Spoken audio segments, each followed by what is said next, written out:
नहीं सर, मान लीजिए एक गरीब आत्मा है, क्या, BH3, और इधर बेचारा मिल रहा है अमीर खूबसूरत लड़की से, NH3, विथ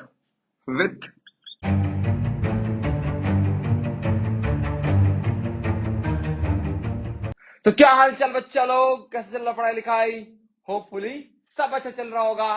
तो चलिए, एज प्रॉमिस प्रहार सीरीज के video starting from ionic equilibrium. Live चाहिए, we want live class, we want live class, नीचे पोस्ट करो, समझ रहे हो? ऐसे नहीं मिलने वाला लाइव क्लास, ठीक है? आ जाइए सर, स्टार्ट करते हैं आनिक इक्विलिब्रियम से। ठीक, क्या लगता है आप लोग, कैसा लगता है बताओ? मुश्किल है या आसान चैप्टर है? कमेंट में बताते रहिएगा, कैसा लगता था, आसान या मुश्किल? लोगों को जनरली भारी लगता है, ठीक है? मैं भी जब था अपने टाइम में बचपन में तो भारी लगता था। तो अगर कोई चीज भारी हो, अगर दुश्मन मजबूत हो, तो क्या करें? फिर लड़ने जाओगे, पिट के आ जाओगे। अगर मजबूत दुश्मन है तो क्या करिए, पहले इसके टांग काटो, हाथ काटो, फिर पेट काटो, फिर गर्दन काटो, तब मरेगा ये, ऐसे नहीं मरेगा। आ रहा बात समझ में? तो क्या करें, पहले इसको हम part wise part divide divide कर लेते हैं, और फिर पार्ट बाई पार्ट पढ़ेंगे। आ रहा बात समझ में? ताकि आपके लिए रिवाइज करना भी आसान हो, समझ रहे? और आप अगर बोलो तो ये बोलो कि सर मेरा एक टॉपिक खराब है, ऐसा नहीं कि पूरा एनिक्लियम खराब है, समझ रहे? आप बोलोगे सर मेरा केएसपी वाला पार्ट खराब है, आप बोलोगे मेरा सॉल्ट हाइड्रोलाइसिस वाला पार्ट खराब है, ऐसा नहीं सर पूरा एनिक खराब है, ऐसे नहीं होगा, समझ रहे? पढ़िए, और इस तरह से पढ़िए कि आपको ये समझ में आए कि एक पार्ट खराब है, पार्ट बाई पार्ट डिवाइड करके रिवाइज करना भी इजी होता है। सबसे पहले सर कॉन्सेप्ट ऑफ एसिड पढ़ते हैं। ये पूरा का पूरा कैसा सर, थ्योरेटिकल चीज है, concept of acid and base. Fine. दूसरा क्या पढ़ते हैं, पीएच वैल्यूज, जो भी आपके एसिड्स हैं और जो भी बेसिस हैं उनके उनके क्या करते हैं, उनके पीएच वैल्यूज निकालना सीखते हैं। तीसरा क्या पढ़ते हैं, सॉल्ट हाइड्रोलाइसिस कह सकते हो। और चौथा क्या पढ़ते हैं सर, चौथा पढ़ते हैं बफर सॉल्यूशन। ये दुश्मन के छोटे छोटे पार्ट हैं। फाइन। फिर क्या पढ़ेंगे, फिर पढ़ेंगे सर व्हाट के बाद क्या पढ़ेंगे, केएसपी के बाद थोड़ा बहुत टाइट्रेशन पढ़ लेंगे। आ रहा समझ में? बोल, कोई दिक्कत, कोई परेशानी? नहीं सर, कोई दिक्कत नहीं है, कोई परेशानी नहीं है। तो ये दुश्मन का हाथ, दुश्मन का गर्दन, फिर दुश्मन मर जाएगा यहाँ पे, ठीक है? स्टार्ट करते हैं from concept of acid and base, और फिर हम लोग बहुत सारा क्वेश्चंस भी करेंगे। फाइन, आगे बढ़े, बताइए। बात करते हैं किसकी, बात करते हैं concept of acid and base की। अगर आप बात करो बेटा किसका, बात करोगे concept of acid and base का, तो भाई साहब एसिड बेस को तीन तरीके से बेसिकली डिफाइन किया गया है। सबसे पहला कॉन्सेप्ट क्या था सर, आर्हेनियस कॉन्सेप्ट।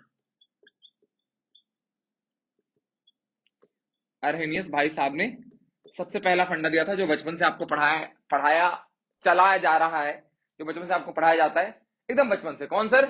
एसिड इसको बोलते हैं जो H प्लस देता है, बेस इसको बोलते हैं जो OH माइनस देता है। बचपन से बताते हैं ना सर, 8th 9th 10th हर क्लास में ये बताया जाता है आपको। तो वो आर्हेनियस कॉन्सेप्ट था। क्या बोला गया था सर बचपन में कि इन एक्वस मीडियम, कहां की बात हो रही सर, एक्वस मीडियम की बात हो रही है। इन एक्वस मीडियम, ठीक, वैसा मॉलिक्यूल या फिर वैसा सब्सटेंस जो H प्लस डोनेट करे उसको एसिड बोलोगे, या फिर H प्लस फर्निश करे उसको एसिड बोलोगे, जो OH माइनस फर्निश करे उसको क्या बोलोगे, बेस बोलोगे। फाइन, तो लिख लीजिए सर, सब्सटेंस और molecule which furnish what, which furnish H plus, ठीक है?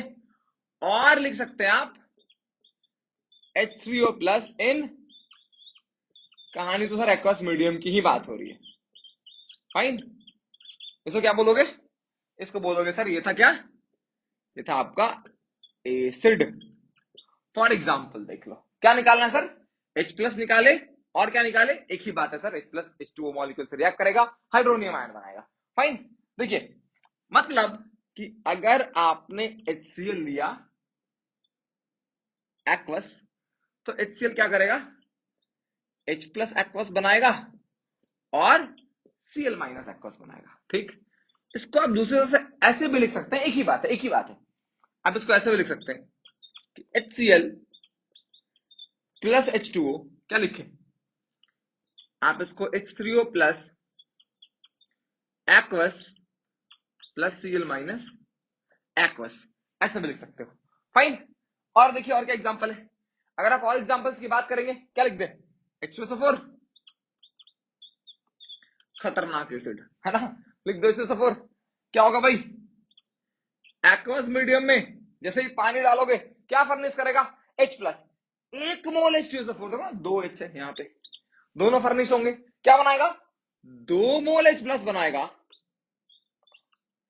और साथ साथ क्या बनाएगा बेटा, एक सल्फेट आयन। ऐसे कोई भी एसिड का एग्जांपल ले लो, स्ट्रॉन्ग एसिड, वीक एसिड, कुछ भी ले लो, क्या बनाएगा सर, CH3COH माइनस, क्या बनाएगा, CH3COO minus plus H plus aqueous. हम ये नहीं कह रहे कितना कितना बनाना है, हम कह रहे हैं बस बनाना है, बस फर्निश करना चाहिए। और अगर इन केस अगर एक्वस मीडियम में H प्लस फर्निश किया तो क्या हुआ, एसिड। और देखिए सर, फर्निश OH माइनस इन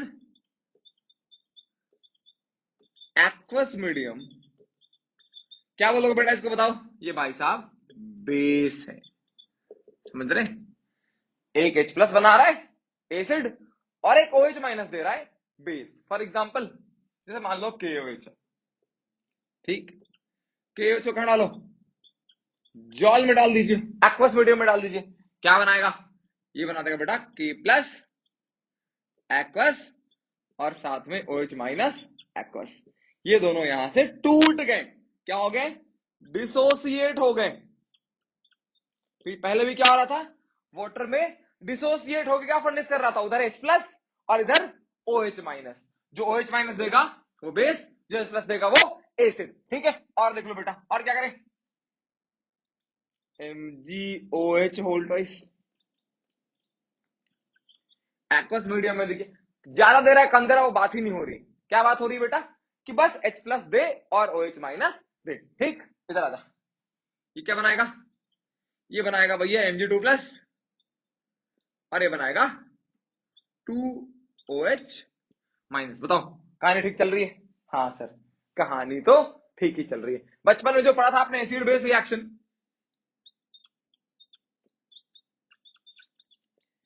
अगर आप बात करोगे सर, जो बचपन में एसिड बेस रिएक्शन पढ़ा था, क्या पढ़ा था, NaOH plus HCl form NaCl plus H2O।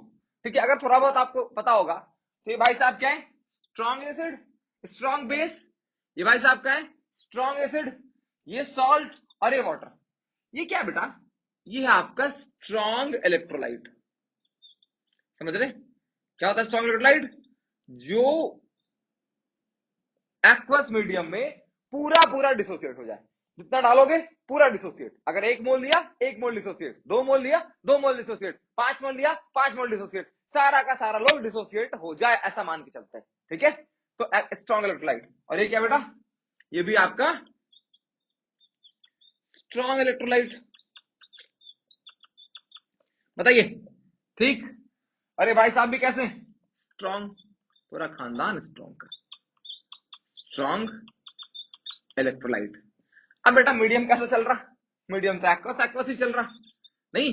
तो अगर आप ध्यान से देखोगे ये सारे स्ट्रॉन्ग इलेक्ट्रोलाइट्स हैं, ठीक है, अगर आप ध्यान से देखोगे सर, ठीक, कहां गया, हाँ, देखिए अगर आप ध्यान से देखिएगा तो जो स्ट्रॉन्ग इलेक्ट्रोलाइट भाई साहब है, मतलब कौन, मतलब सर ये, तो कैसे एग्जिस्ट करेगा बताओ, Na plus plus OH minus, पूरा पूरा टूट के एग्जिस्ट करेगा। और देखिए सर इधर क्या, ये भी स्ट्रॉन्ग है, एक्वस मीडियम ये भी टूट के एग्जिस्ट करेगा। इधर आ जाओ, ये भी स्ट्रांग है। जो स्ट्रांग होगा वो एक्वस मीडियम में टूटा हुआ फॉर्म में रहेगा, आयनिक फॉर्म में रहेगा, साथ साथ जुड़ के नहीं रहेगा। ठीक है, दूर दूर रहेंगे। जो स्ट्रांग इलेक्ट्रोलाइट है ये वाले भाई साहब, ये ऐसे रहेंगे, Na plus, OH minus, H plus, Cl minus, Na plus, Cl minus और H2O। अगर आप ध्यान से देखोगे ना, इधर देखिए, ये भाई साहब इधर भी है और ये भाई साहब इधर भी है। नहीं तो जो रिएक्टेंट में हो, प्रोडक्ट में हो, क्या ही मतलब है, इधर भी था इधर भी था। इक्वलिटी के इस साइड भी है, इक्वलिटी के इस साइड भी काट दीजिए, ये भी दोनों तरफ है, मतलब इधर जैसा था बाद में भी वैसा ही है। ठीक है, जो नेट रिएक्शन हुआ आपका एसिड बेस का, क्या हुआ बताओ बेटा? जो नेट रिएक्शन हुआ देख के कुछ और लग रहा है, बट है कुछ और। बचपन में पढ़ाया गया था क्या आपको? वो तो है ही नहीं। ये जो Na प्लस और Cl माइनस, इनको क्या बोला गया? इनको बोला गया स्पेक्टेटर आयंस। इनका इधर कोई काम नहीं है। क्या है ये? मूक दर्शक। दर्शक दीर्घा में बैठे हैं। दर्शक दीर्घा क्या होता है? आप जाते हैं ना मैच देखने, ये ताली बजाते हैं, मैच हो रहा, अच्छा अच्छा, बस वही, और कोई काम नहीं है। ठीक है, तो ये इनको क्या बोला गया इधर? इनको बोला गया इधर स्पेक्टेटर आयंस। ठीक है, बस बैठ के इनका काम क्या करना है? ताली बजाना, पैसा देना, हाँ चलो चलो चलो। तो इसका काम क्या था? नेट न्यूट्रलाइजेशन रिएक्शन तो यही हुआ आपका, नेट न्यूट्रलाइजेशन रिएक्शन यही हुआ। और ये जो भाई साहब थे, ये क्या थे? स्पेक्टेटर आए। इनका काम क्या था? इनका काम बस इतना था, टू मेंटेन, क्या सर क्या बोल दे, टू मेंटेन इलेक्ट्रिकल न्यूट्रलिटी। समझ रहे हैं? बस वहां जाके क्या करना है? ताली बजाना है, और कोई काम नहीं इनका। ठीक, यहां तक समझ गए? एक बात बताओ, ये जो भी रिएक्शन हुआ है, यहाँ पे टूटा हुआ बॉन्ड बना है, मतलब क्या हुआ सर? मतलब यहाँ पे बेटा बॉन्ड फॉर्मेशन हुआ, हाँ या ना बोल? क्या हुआ बेटा? यहाँ पे बॉन्ड जुड़ रहा है। सोचिए ना, यहाँ OH और H अलग अलग थे, ठीक है, दोनों यहाँ क्या हो गए? मिल गए। ओहो, क्या हो गए? मिल गए। मतलब क्या हुआ? बॉन्ड फॉर्मेशन, है ना? और अगर किसी रिएक्शन में बॉन्ड फॉर्मेशन हो रहा है, मतलब क्या होगा बेटा बताओ? मतलब वहां पे एनर्जी रिलीज होगी। आधी बात समझे? मतलब यहाँ क्या होगा सर? इस रिएक्शन में आपका एनर्जी रिलीज होगा। बताओ, ठीक? इसीलिए क्या होता है आपको पता ही है, रिएक्शन सर एक्सोथर्मिक रिएक्शन। बताइए ये क्या होगा बेटा? ये होगा आपका एक्सोथर्मिक रिएक्शन। और आपको शायद पता हो कि डेल्टा H ऑफ न्यूट्रलाइजेशन हम मान के कितना चलते हैं? बताइए 57.1 माइनस के साथ एनर्जी निकला है ना, तो माइनस 57.1 किलो जूल पर मोल। यहां तक कहानी समझ में आ गया? मूक दर्शक ये समझ में आ गया, इनका काम क्या होता है ये समझ में आ गया, न्यूट्रलाइजेशन क्या होता है वो समझ में आ गया। चलिए आगे बढ़े। बताओ बताओ बेटा, समझ में आ रहा है क्या करना हमें? पूरा केमिस्ट्री यही वीडियोस डालेंगे, और धीरे धीरे लाइव क्लास तो बोल ही रखा है मैंने कि अगर आप पसंद करोगे, we want live class, we want live class करते रहोगे तो तभी लाइव क्लास आएगा। थोड़ी ना आसानी से कुछ मिल जाएगा। आसानी से कुछ मिलता है तो क्या होता है, उसको इज्जत नहीं होती है ना, काम होती है। इसलिए नीचे कमेंट करते रहिए, क्या? We want live class. चलो आगे बढ़ते हैं। सर कितना ही बकवास करते हो, कोई बात नहीं, करते रहते हैं। इधर आइए, ये समझ गए सब लोग? चलो तो बेटा अब क्या बात करें सर? अब बात करते हैं थोड़ा सा ब्रॉन्स्टेड लोरी कॉन्सेप्ट का। ठीक है, उन्होंने क्या बोला ये तो बोल के चले गए। उनका भी 3-4 लोग हैं अपना अपना बात करके गए, और हम बेचारों को हर बात पढ़ना पड़ता नहीं, क्योंकि नीट के पेपर में आता है, जेई के पेपर में आता है, इसीलिए उनकी हर कही सुनाई बात हमें पढ़नी पड़ती है। ठीक, देख लो तो बेटा, दूसरा क्या था सर? दूसरा था ब्रॉन्स्टेड लोरी कॉन्सेप्ट। ठीक है भाई,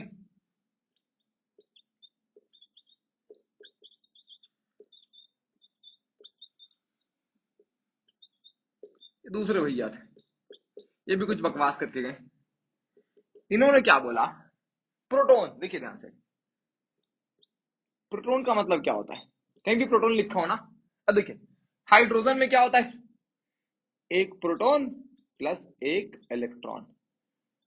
अब जैसे इसमें से अगर आप एक इलेक्ट्रॉन निकाल दोगे, समझ रहे बात, हाइड्रोजन बेचारा के पास एक प्रोटॉन था, एक इलेक्ट्रॉन था, एक इलेक्ट्रॉन निकाल ही दिया, तो H प्लस क्या बचा सर, इसको बोलते हैं प्रोटॉन। आ रहा समझ में? तो कहीं अगर प्रोटॉन लिखा हो और कहीं अगर H प्लस लिखा हो, तो बात आप एक ही मान के चलिएगा, दिमाग में लगे सर ये तो H प्लस है, प्रोटॉन क्यों बोल रहे हैं इसको। कहीं प्रोटॉन लिखा हो और कहीं H प्लस लिखा हो, बात बराबर है, ऐसे ही हम लोग यूज करते हैं, H प्लस को प्रोटॉन, प्रोटॉन को H प्लस बोलते हैं। ठीक है, इनका कहना था क्या कि अगर कोई प्रोटॉन डोनर है, ठीक है, किसी रिएक्शन में या कहीं भी कोई प्रोटॉन डोनेट कर रहा है, उसको इन्होंने बोला सर एसिड, और अगर कोई प्रोटॉन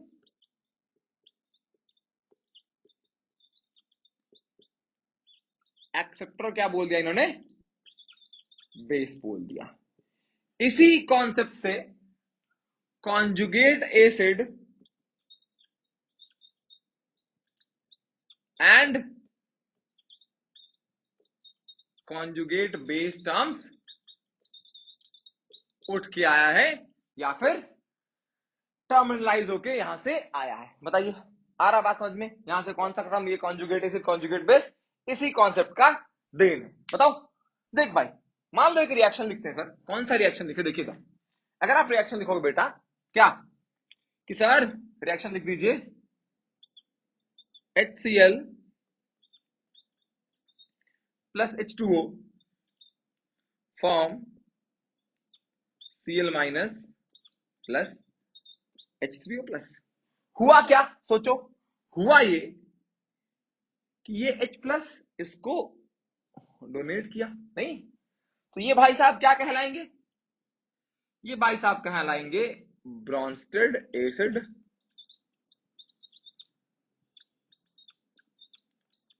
एसिड। अरे भाई साहब क्या कहलाएंगे,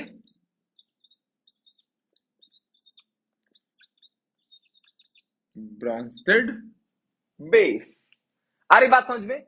ये भाई साहब क्या कहलाए, ब्रॉन्स्टेड एसिड, ये भाई साहब क्या कहलाए, ब्रॉन्स्टेड बेस। आ रहा है कहानी समझे, बोलो जल्दी से, पक्का? हाँ सर पक्का। देखिए sir conjugate acid conjugate base क्या होता है, बात करते हैं हम। देखो, मान लो कि आपने कहीं रिएक्शन लिखा, कौन सा रिएक्शन लिखा सर, रिएक्शन लिखा आपने कि सर HCl टूट रहा है किसमें, H plus plus Cl minus. Fine, इस केस में Cl माइनस को क्या बोलते हैं, इसको बोलते हैं कॉन्जुगेट बेस ऑफ HCl, और इसको क्या बोलते हैं, conjugate acid of Cl minus. आ रहा समझ में? मान लो कहीं कहीं आपने तोड़ा सर KOH, टूटा किसमें, K plus plus OH minus. ठीक है, इस K प्लस को क्या बोलोगे, इसको आप बोल सकते हो sir conjugate acid of KOH, और इसको बोल सकते हो conjugate base of what, K plus. आ रहा समझ में? बताइए, यहां तक कहानी ठीक है? और पढ़े, और एग्जांपल्स देखते, देखो छाप लो भाई जल्दी से।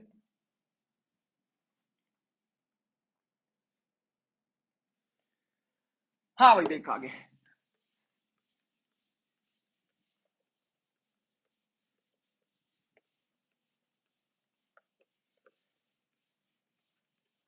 इधर देख, कुछ और एग्जांपल्स देखते हैं किसकी, कुछ और एग्जांपल्स देखते हैं कॉन्जुगेट एसिड और कॉन्जुगेट बेस की।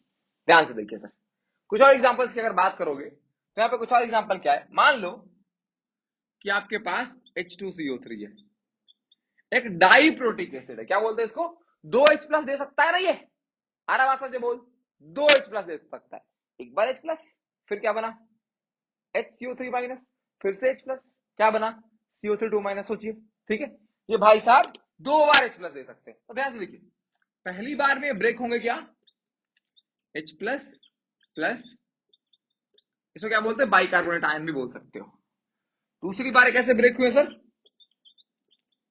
HCO3 माइनस, टूटा कैसे, H plus plus carbonate ion. ध्यान से देखो सर, इसको क्या बोलोगे, this is conjugate base of, क्या लिख दे बोल, कॉन्जुगेट बेस ऑफ H2CO3 बोल, और इसको क्या लिख दे, conjugate acid of HCO3 minus. Fine, इसको क्या लिख दे बोल, कॉन्जुगेट बेस ऑफ, इसको क्या लिख दे, conjugate acid of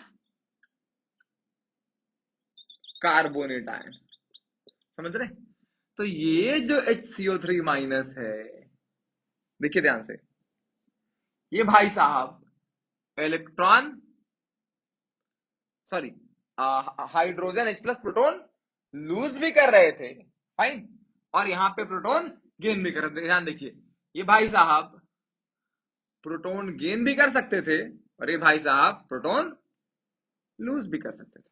weak acid, इसलिए हमने क्या लगा दिया यहाँ पे, रिवर्सिबिलिटी का एरो लगा दिया। तो ये जो भाई साहब था H2CO3 क्या कर सकता था, H2CO3 नहीं, ये भाई साहब HCO3 माइनस क्या कर सकता था, H प्लस लूज भी कर सकता था, और H प्लस गेन भी कर सकता था। समझ रहे, कौन, HCO3 माइनस।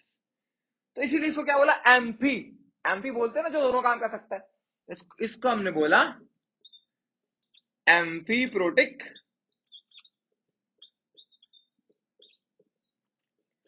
आयन बोल सकते हो, जो किसी का कॉन्जुगेट बेस भी है और किसी का कॉन्जुगेट एसिड भी हो सकता है। तो HCO3 माइनस क्या होगा आपका, एम्फीप्रोटिक आयन। बता भाई, ठीक।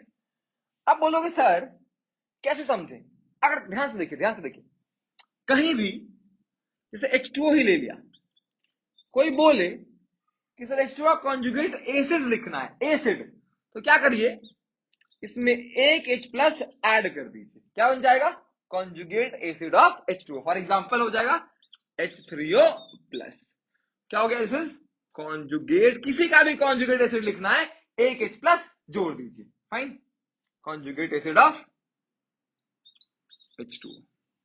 और किसी का भी कॉन्जुगेट बेस लिखना है, क्या करे बेटा बोल, यहां से H प्लस घटा दो, क्या बन जाएगा, OH माइनस। ये क्या होगा, this is conjugate base of H2O। ये बड़ा आसान चीज है, कोई भी फोटो दिया हो, कुछ भी दिया हो, आपसे कॉन्जुगेट एसिड पूछे, क्या करिए, H3O प्लस लगा, ठीक। बता, आ रहा समझ में, हाँ सर आ रहा है, क्या चल रहा है, प्रहार सीरीज के वीडियो चल रहे हैं। नीचे कमेंट कीजिए क्या, वी वांट लाइव क्लास, अभी लाइव क्लास मिलेगा, ऐसे नहीं मिलने वाला। देख बेटा इधर इधर आ जा, इधर अगर देखोगे सर, तो अगर आपने एक H माइनस हटा दिया, क्या मिलेगा, मिलेगा सर क्या, कॉन्जुगेट बेस ऑफ एनीथिंग। यहाँ पे कुछ भी दिया हो, हाथी, घोड़ा, कुत्ता, उल्लू, बिल्ली, H प्लस जोड़िए, जो मिला उस कॉन्जुगेट एसिड, H प्लस निकालिए, जो मिलेगा वो कॉन्जुगेट बेस। यहां तक कहानी ठीक है, आ रहा समझ में। चलो सर एक और एग्जांपल कर लेते हैं, एग्जांपल कर लेते हैं एक और, देखिए देख, H2SO4 की बात करोगे सर,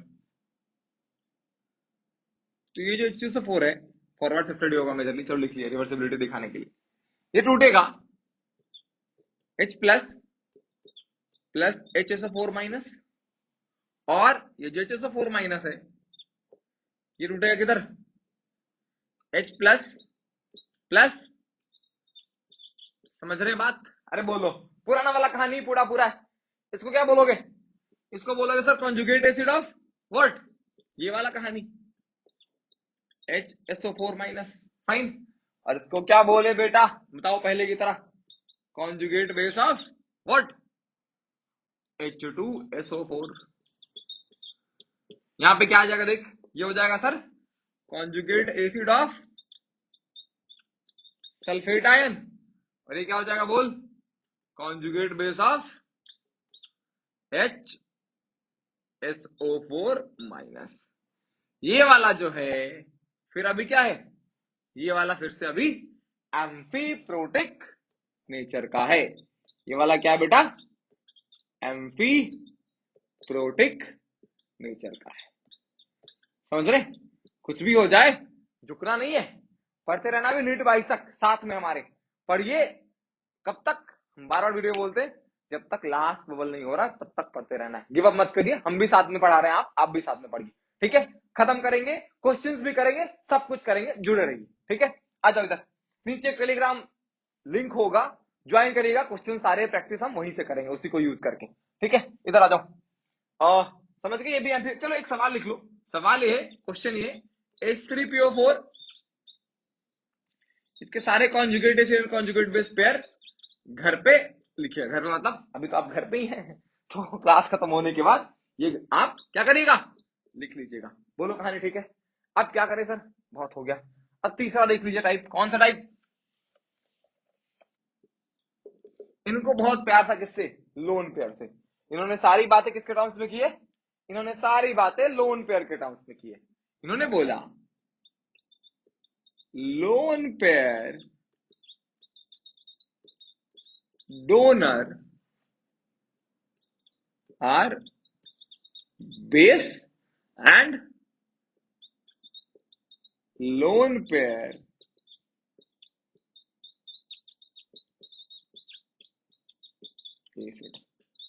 एक बात बताओ, लोन पेयर डोनेट कौन करेगा, अरे जिसके घर में भरपूर मात्रा में, वही है तो डोनेट करेगा। बताइए, मतलब अगर आपको लोन पेयर डोनर होना है, ये लोन पेयर या फिर कोई भी इलेक्ट्रॉन पेयर, लोन पेयर कभी पाई बॉन्ड भी आप डोनेट करते हैं, तो कोई भी आप इलेक्ट्रॉन पेयर डोनर हो सकते हैं। आइदर लोन और बॉन्ड पेयर भी कभी कभी डोनेट होता है, पाई बॉन्ड वाला। भाई तो देखिए, अगर आपके पास खुद का अगर भरा हुआ तभी तो आप इलेक्ट्रॉन डोनेट करेंगे। सोचो, मतलब क्या होना चाहिए, मतलब एक तो इनका ऑक्टेट कंप्लीट होना चाहिए और ऑक्टेट कंप्लीट होने के साथ क्या होना चाहिए, इनके पास कुछ लोन पेयर होना भी तो चाहिए। अरे कौन दान करेगा जिसका घर भरा हुआ है, बोलोगे सर बहुत ऐसे दानवीर होते हैं जो खुद के घर में नहीं होते। छोड़ो, नॉर्मल बात करते हैं। ठीक है, ऑक्टेट कंप्लीट होना चाहिए, और क्या होना चाहिए बेटा, इसके पास लोन पेयर होना चाहिए। तभी क्या करेगा, तभी ये कॉन्जुगेट क्या बन सकता है, लुइस बेस की तरह बिहेव कर सकता है। अब बोले सर लोन पेयर एक्सेप्ट कौन करेगा, जिसके घर में क्या चल रही है, गरीबी चल रही है ना, खुद बहुत कमी है, तो वही तो लोन पेयर एक्सेप्ट करेगा बेटा। बोल, तो यहाँ पे क्या होना चाहिए, यहाँ पे आपके पास या तो इनकम्प्लीट ऑक्टेट हो, समझ रहे, या फिर वेकेंट ऑर्बिटल पड़ा। अगर ऐसा कहानी चल रहा है, वेकेंट ऑर्बिटल या फिर इनकम्प्लीट ऑक्टेट का, कभी कभी स्ट्रॉन्ग डेल्टा पॉजिटिव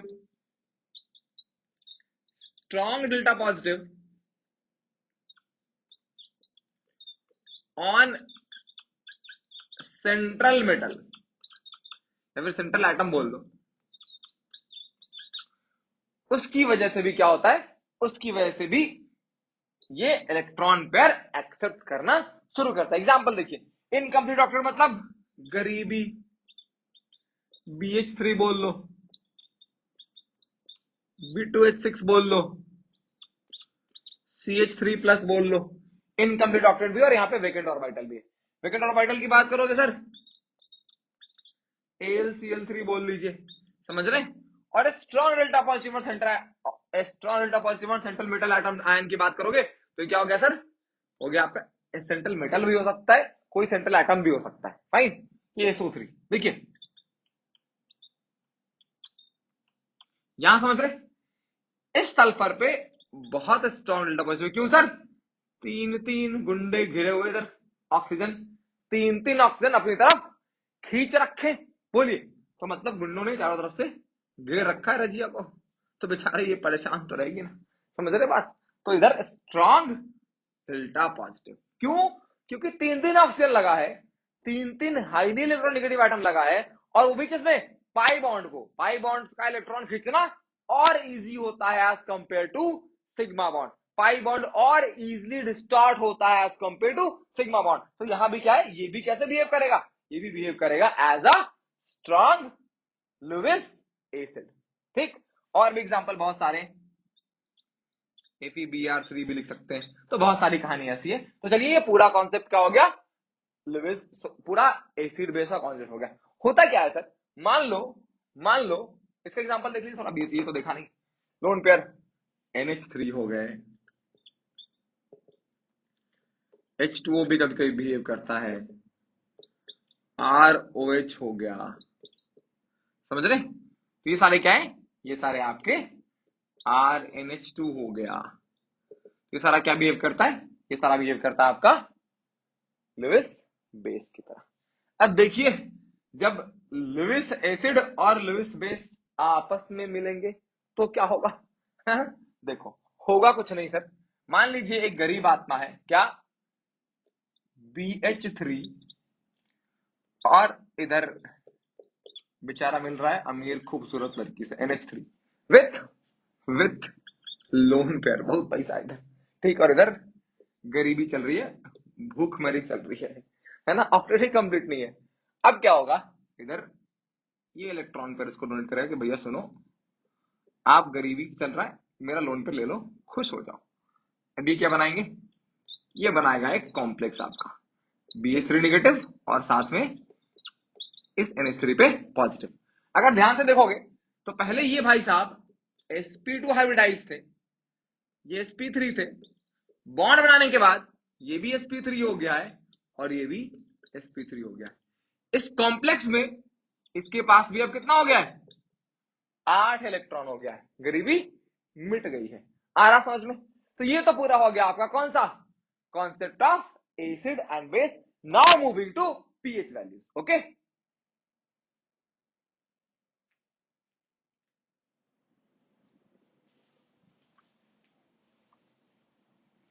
देख अब बात करते हैं, अगर आप टाइप ऑफ सब्सटेंस की बात करोगे ना, तो बेसिकली इस चैप्टर में हम इसको दो पार्ट में डिवाइड करते हैं।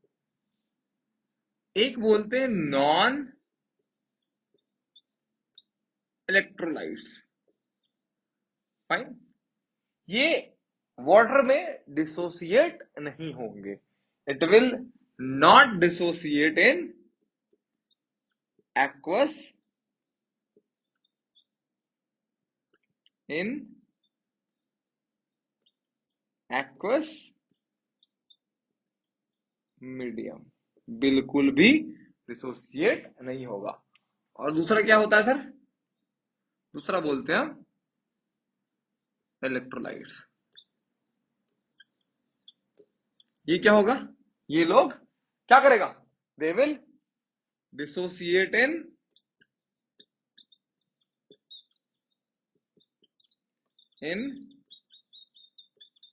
aqueous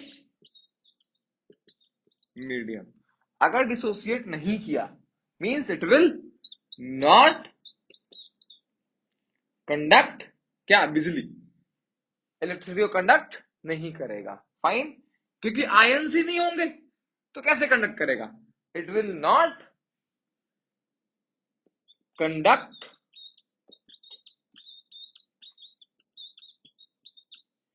इलेक्ट्रिसिटी, समझ रहे, आयंस ही नहीं है इधर। ठीक, और यहां क्या होगा sir, it will conduct electricity in, obviously in aqueous medium की ही बात हो रही है, इन एक्वस मीडियम, और यहां भी इन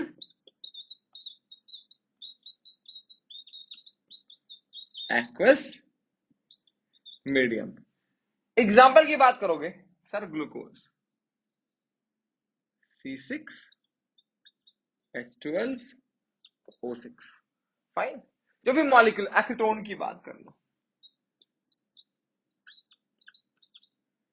ये सब क्या करते, ये सब वाटर में डिसोसिएट नहीं होगा। इधर बात कर लो सर,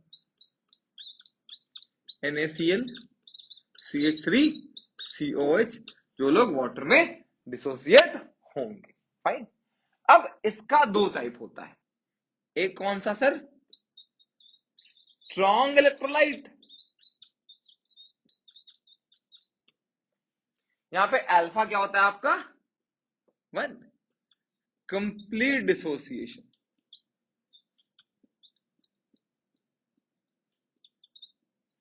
और दूसरा क्या होता है सर, इसी का दो टाइप, एक कौन सा, एक होता है वीक इलेक्ट्रोलाइट, जहां अल्फा 1 से कम हो, इसका क्या हो सर, इनकम्प्लीट डिसोसिएशन, क्या हो इसका, इसका हो सर इनकम्प्लीट, लिख लीजिए, क्या हो सर इसका, इसका हो इनकम्प्लीट डिसोसिएशन, छापिए, अल्फा क्या है 1 के बराबर है, अल्फा क्या है 1 से छोटा। एग्जाम्पल्स की बात करोगे सर, अगर आप बात करोगे स्ट्रॉन्ग इलेक्ट्रोलाइट का, एग्जाम्पल बताओ जल्दी से, चलो चलो एग्जाम्पल बताओ, क्या एग्जाम्पल, अल्फा तो 1 होना ही चाहिए, एग्जाम्पल कोई भी सॉल्ट ले लो, either strong acid strong base, weak acid weak base, weak acid strong, बस सॉल्ट ले लीजिए, कोई भी सॉल्ट ले लीजिए, इन जनरल वो क्या होते हैं, स्ट्रॉन्ग इलेक्ट्रोलाइट होते हैं, कोई भी सॉल्ट बोला मैंने, example NaCl, example CH3COO Na, confuse नहीं होना है, देखिए सर तो Na है, कैसे ये तो वीक एसिड है और स्ट्रॉन्ग बेस है, इसका भी सॉल्ट स्ट्रॉन्ग इलेक्ट्रोलाइट ही होगा अगर कुछ दिया हुआ है, नहीं तो फाइन। और आगे आ जाओ सर, अगर आपको ऐसे दिया हो ये NaCl हो गया, KCl ले लीजिए, फाइन, कोई भी सॉल्ट ले लो, स्ट्रॉन्ग एसिड स्ट्रॉन्ग बेस का सॉल्ट, समझ रहे, वीक एसिड स्ट्रॉन्ग बेस का salt, strong base sorry strong acid weak base का salt and so on, fine, कोई भी सॉल्ट हो क्या होगा सर, पूरा पूरा टूटेगा अल्फा 1, फाइन, बोल ठीक। और क्या ले सर, और कोई भी स्ट्रॉन्ग एसिड स्ट्रॉन्ग बेस ले लो सर, कोई भी स्ट्रॉन्ग एसिड और स्ट्रॉन्ग बेस ले लो बेटा, कोई भी ले लो, पूरा पूरा टूट के जाएगा, फॉर एग्जाम्पल HCl पूरा टूटेगा अल्फा 1, अल्फा क्या होता है अभी आगे पढ़ेंगे, फाइन, H2SO4 ले लो, फाइन, HNO3 ले लो, KOH ले लो, ये सारे क्या है NaOH ले लो, तो जितने भी स्ट्रॉन्ग एसिड और स्ट्रॉन्ग बेस है वो सारे के सारे क्या है स्ट्रॉन्ग इलेक्ट्रोलाइट, जितने भी सॉल्ट है सारे के सारे क्या है आपके, सारे के सारे आपके स्ट्रॉन्ग इलेक्ट्रोलाइट। अब बोलो सर वीक कौन होगा, वीक इलेक्ट्रोलाइट कौन है, चलिए बात करते हैं सर वीक इलेक्ट्रोलाइट कौन है उसकी भी। वीक इलेक्ट्रोलाइट की क्या यहाँ पे sir, alpha is less than 1, पूरा पूरा डिसोसिएट नहीं होगा, अगर 5 मोल लोगे तो उसमें 0.1 मोल डिसोसिएट हुआ, 1 मोल लिया 0.01 मोल डिसोसिएट, हमेशा जितना लोगे उससे बहुत कम डिसोसिएट होगा इन जनरल। तो यहाँ पे क्या है सर H2O खुद ही जॉल खुद ही क्या है एक वीक इलेक्ट्रोलाइट है, और क्या ले लें सर, कोई भी वीक एसिड ले लो और कोई भी वीक बेस ले लो, ये पूरा पूरा डिसोसिएट नहीं होगा। फॉर एग्जाम्पल अगर तुम CH3COOH भी लोगे ना तो ये भाई साहब किसमें टूटेगा, CH3CO माइनस और H+ में टूटेगा, समझ रहे बात। यहाँ पे क्या है बेटा, यहाँ पे आपका अगर आपने ये C कॉन्सेंट्रेशन लिया, ये 0 ये 0, ठीक, तो अगर इसका अल्फा अल्फा ही मान के चलो, डिग्री ऑफ डिसोसिएशन क्या मान के चलते अल्फा, तो ये बाद में C×1 माइनस अल्फा बचेगा, ये C अल्फा बचेगा और ये भी क्या बचेगा बेटा C अल्फा। कैसे हुआ, कैसे हुआ बताओ, कैसे हुआ सर, अगर 1 मोल होता तो अल्फा डिसोसिएट होता, सोचिए 1 मोल में अल्फा तो C मोल में या C मोलार में C अल्फा लिया था, C डिसोसिएट हुआ क्या C अल्फा, तो बचा कितना ये बोलो C माइनस C अल्फा, इसी को हमने क्या लिखा C×1 माइनस अल्फा, बताइए हाँ या ना बोलो, इसी को हमने क्या लिखा C×1 माइनस अल्फा। तो कितना भी ले लो, किसी भी कॉन्सेंट्रेशन में ले लो, हाँ लिमिटिंग में नहीं जाना, उस पर भी बात करेंगे। तो ये जो अल्फा है, अल्फा क्या होने वाला है, लिमिटिंग में 1 को टेंड करता है, उस पर भी डिस्कशन नहीं कर रहे। अल्फा 1 से आपका छोटा ही होगा। आ रहा बात समझ में? तो कोई भी वीक इलेक्ट्रोलाइट है, alpha is less than 1। Strong में अल्फा इज इक्वल टू 1, जितना मोल लोगे जितना मोलार लोगे पूरा पूरा डिसोसिएट होगा। आ रहा है बात समझ में? ठीक है, कोई भी प्रॉब्लम? आगे बढ़े, बोलिए। हाँ सर ये भी ठीक है। अब चलिए अब पढ़ते हैं प्रॉपर एसिड बेस का कॉन्सेप्ट, प्रॉपर पीएच निकालना। हाँ भाई, तो आगे देखते हैं। देखिए आयनाइजेशन कांस्टेंट ऑफ वाटर, और इसी को क्या बोलते हैं, इसी को बोलते हैं आयनिक प्रोडक्ट ऑफ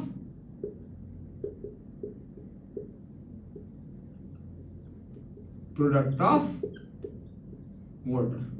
फाइन। अगर आप प्योर वाटर की बात करोगे, अगर H2O प्योर की बात करेंगे, हाँ भाई, तो कॉन्सेंट्रेशन कितना होता है इसका बताइए? 1000 ग्राम बाई 18। समझ रहे?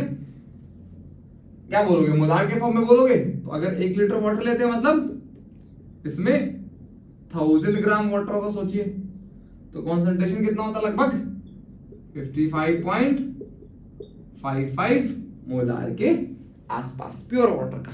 ठीक है, अब देखिए वाटर क्या था आपका? वाटर था आपका सर वीक इलेक्ट्रोलाइट। क्या था water? Water was a weak electrolyte. Fine. अब मान लीजिए इसका हम के आयनाइजेशन कुछ भी। ठीक, अब देखो ध्यान से देखिए, ये H प्लस और OH माइनस प्योर वाटर है, तो यहीं से प्रोड्यूस हो रहा होगा। जितना H प्लस प्रोड्यूस हो रहा होगा उतना ही OH माइनस प्रोड्यूस हो रहा होगा, सोचिए। फाइन। तो अगर आप जो भी आयनाइजेशन कांस्टेंट है के आई, एनीथिंग के आई को, ये जो इक्विलिब्रियम है इसका कांस्टेंट है, परेशान मत होइएगा आई देख के। ठीक है, ये जो इक्विलिब्रियम था इसका इक्विलिब्रियम कांस्टेंट है। फाइन। क्या लिखेंगे बताओ, क्या लिखेंगे बेटा? प्रोडक्ट का कॉन्सेंट्रेशन डिवाइड बाय रिएक्टेंट का कॉन्सेंट्रेशन। देख सर,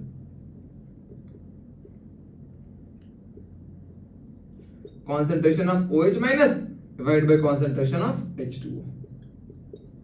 आ रहा समझ में? बताओ, आ रहा समझ में? ठीक। अब ये concentration of H2O है, ये बहुत ज्यादा, सोचिए नहीं, और यहाँ पे डिसोसिएशन बहुत कम हो रहा है। ठीक, तो आप इसको क्या लिख सकते हैं? KI into concentration of H2O। ये कॉन्सेंट्रेशन ऑफ H2O क्या है? मोर और less throughout this dissociation constant ही है। ठीक, into concentration of H plus into concentration of OH minus. Fine.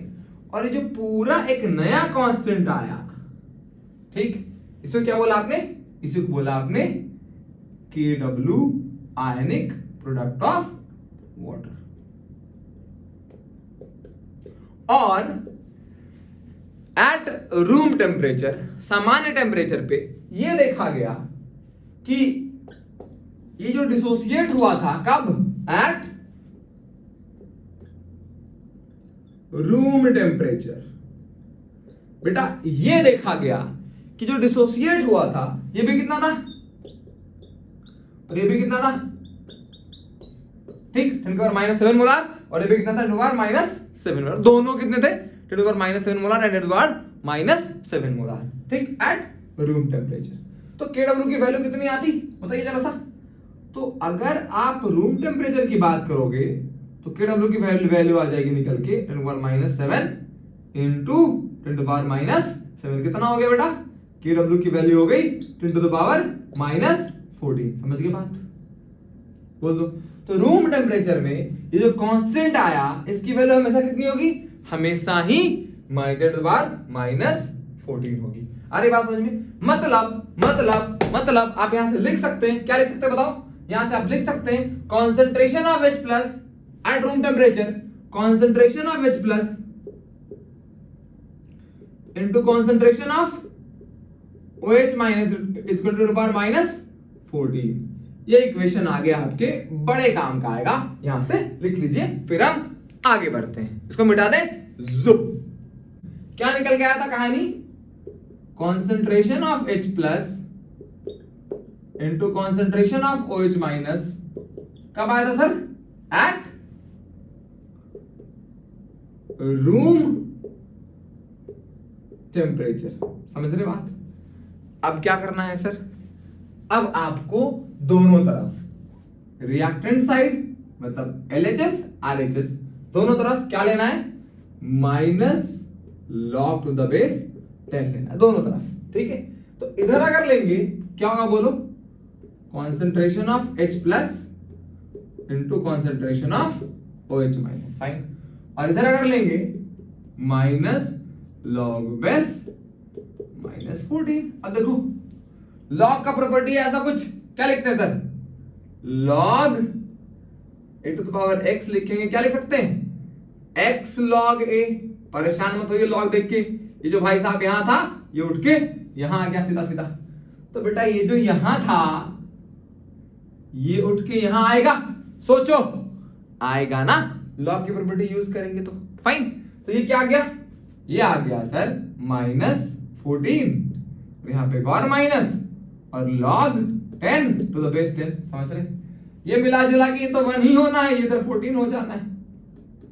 और इधर क्या हो गया? log AB क्या होता है बेटा? log A plus log B होता है ना, बोलो।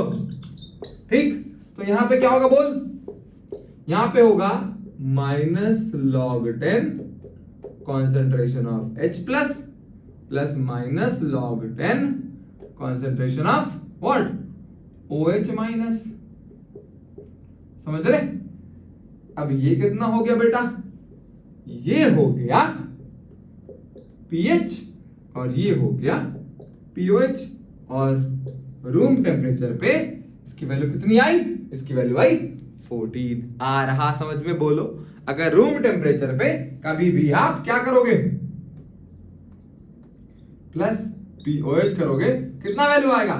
ये वैल्यू आएगा 14। अब बोलोगे सर ये क्या हो गया? pH pOH। देख भाई, जो pH होता है, pH एक सिंबल है, mathematical symbol, p of something.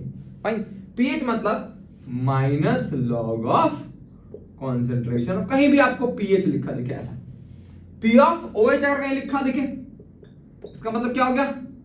Minus log of concentration of OH minus. आ रहा समझ में? ठीक है, पढ़ाई करते रहिए, समय बचा हुआ है, अभी भी हो सकता है। बस पागलों की तरह पढ़ना पड़ेगा और कुछ भी नहीं। ठीक है, एकदम भिड़ के लग के पढ़ना है तो पढ़ना है। ठीक है, उस वाले मोड में पढ़िए अभी भी, बिना सोचे समझे कि सर क्या होगा, होगा नहीं होगा, दोस्त से बात कर रहे हैं उसका कितना नंबर आया, ये सब छोड़ दीजिए।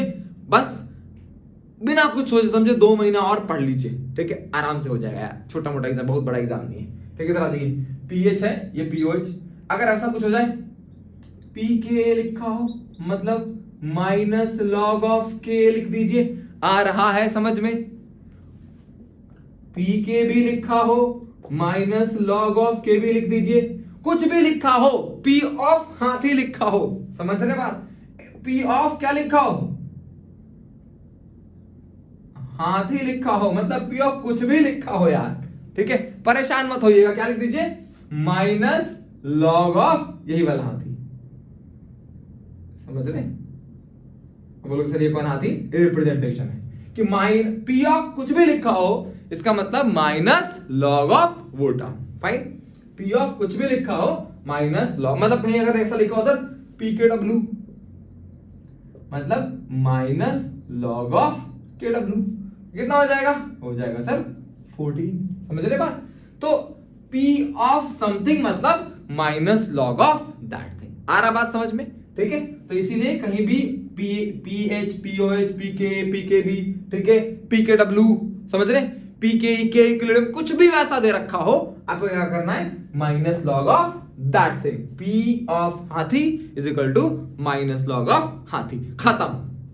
ठीक, समझ गए बात? तो यहां से एक इक्वेशन निकल के आया सर कि pH plus pOH equal to 14 at room temperature. मिटाते इसको जुप। तो अगर ये प्योर वाटर है, ठीक है, तो इसका जितना कॉन्सेंट्रेशन होगा इतना उसी का कॉन्सेंट्रेशन होगा, सेम सेम। ये दोनों तो इससे टूट के आ रहे हैं। फाइन, तो अगर ये प्योर वाटर तो क्या लिखोगे? Concentration of H plus into concentration of OH minus,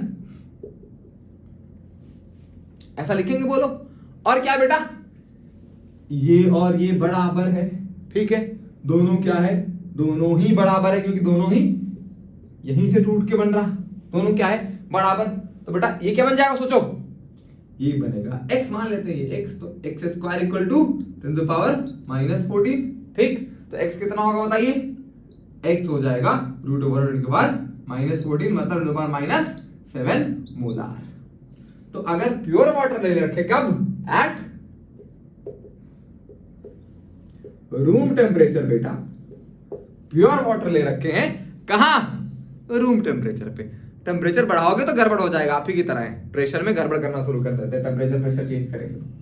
अगर रूम टेम्परेचर की बात करते हो तो पीएच कितना हो जाएगा बताइए, पीएच हो जाएगा 7, और पीओएच कितना हो जाएगा, पीओएच भी हो जाएगा 7। एक बात ध्यान रखना है कि दोनों ही बराबर होगा at, in case of pure water और at room temperature.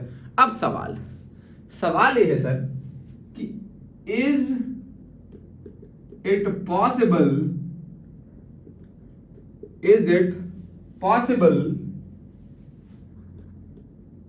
To have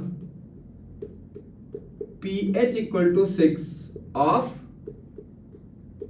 pure water, tick tick boom, बताओ भाई क्या लग रहा है, is it possible to have pH 6 for pure water, क्या ऐसा पॉसिबल है, सोच के बताइए, है या नहीं है, तो क्यों नीचे कमेंट में बताइए रोक के, ठीक है।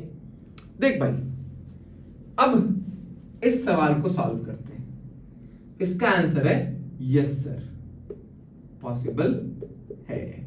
कैसे पॉसिबल है उसका डिस्कशन करते हैं। बात करोगे sir, is it possible to have pH 6 of pure water, fine, yes और नो, तो हाँ सर पॉसिबल है। अब देखिए कैसे होता है, एक बात बताओ, अगर आप pH इक्वल टू 6 बोल रहे हो, मतलब कॉन्सेंट्रेशन ऑफ H प्लस कितना होगा बताइए एक बार, 10 टू पावर -6 मोलार, हाँ या ना, है ना भाई।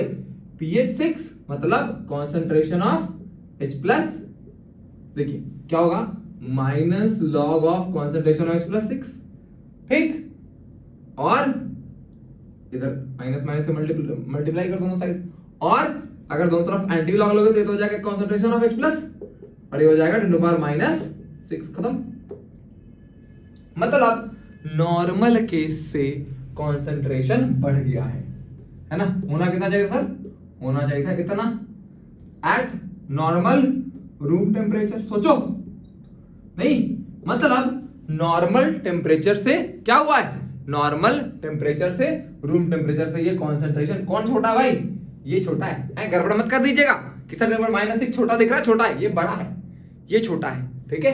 तो कॉन्सेंट्रेशन क्या हुआ है, बढ़ गया है, मतलब जो H प्लस पहले डिसोसिएट होता था उससे अब ज्यादा डिसोसिएट हो रहा होगा, बोलिए, जो H प्लस पहले डिसोसिएट होता था उससे अब ज्यादा डिसोसिएट हो रहा होगा। सोचिए, अब आते हैं सर इक्विलिब्रियम वाले, जो वाटर वाला इक्विलिब्रियम था, क्या था सर, H2O डिसोसिएट करता है H plus plus OH minus, ठीक। क्या आपको इस रिएक्शन का एंथैल्पी ऑफ रिएक्शन पता है, सोचो, कभी सुना है, कभी आया है आपके जीवन में, बताइए सर, बोलो, आया है, ध्यान दे।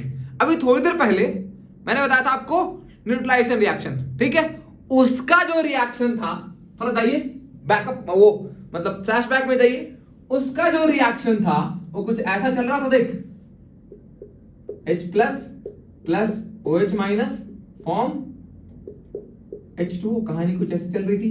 तो बेटा ये जो रिएक्शन है उसका उल्टा नहीं है, dissociation of water neutralization reaction का उल्टा नहीं दिख रहा, बोल। तो इसका जो डेल्टा H था, बस क्या करना होगा, आपको एक माइनस से मल्टीप्लाई करना पड़ेगा और कुछ नहीं, मतलब इसकी वैल्यू अगर चाहिए कितनी आएगी, 57.1 किलो जूल पर मोल, बताओ सर, हाँ या ना।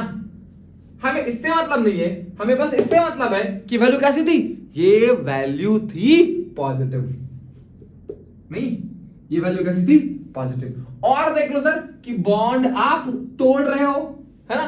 तो अगर आप टेम्परेचर बढ़ाओगे, अगर आप टेम्परेचर बढ़ाओगे तो क्या होगा, बॉन्ड तो टूटेगा ही, है ना।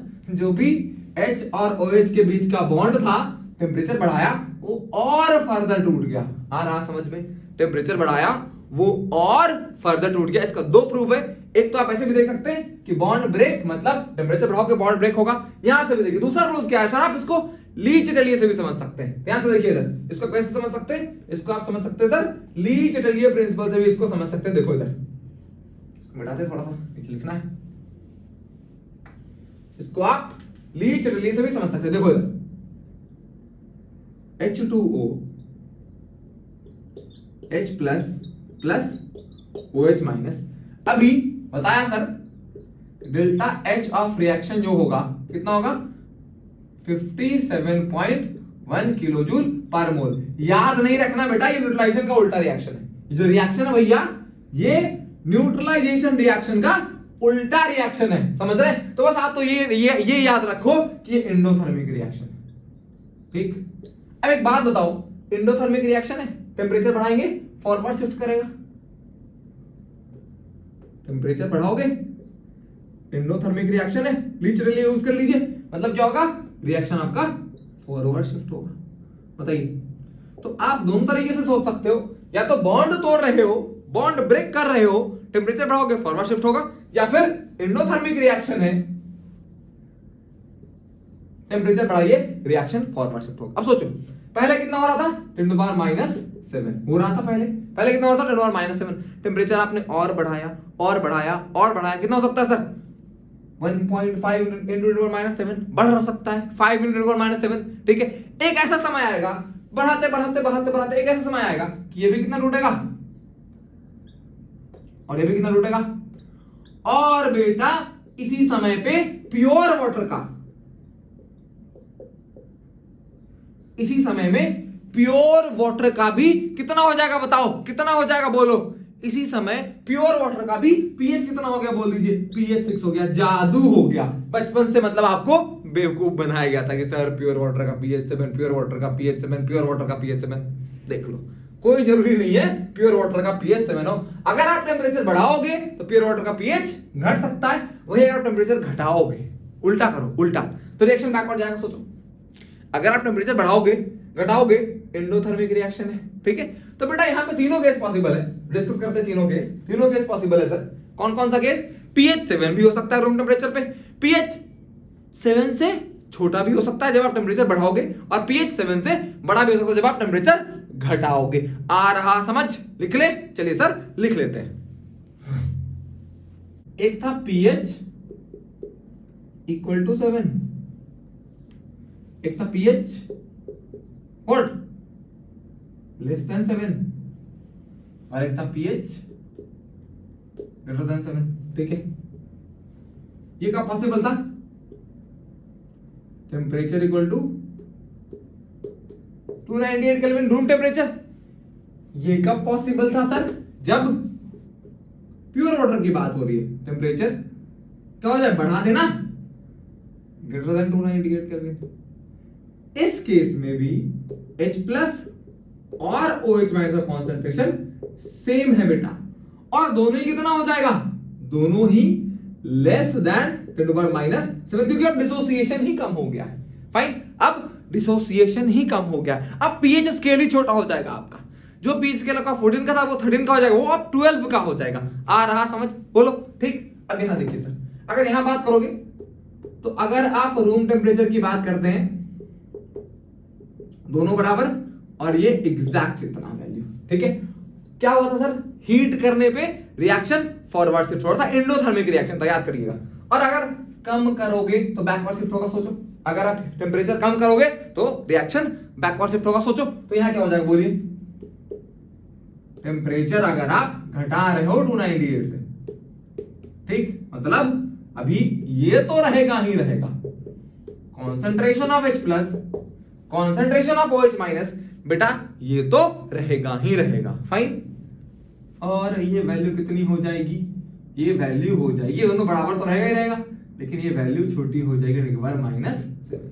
आ रहा बात समझ में? ठीक। अब पूछोगे सर कि टेम्परेचर क्या निकाल सकते हैं, किस टेम्परेचर पे ये कहानी हुआ, किस टेम्परेचर पे सवाल लिखिए sir, find temperature at which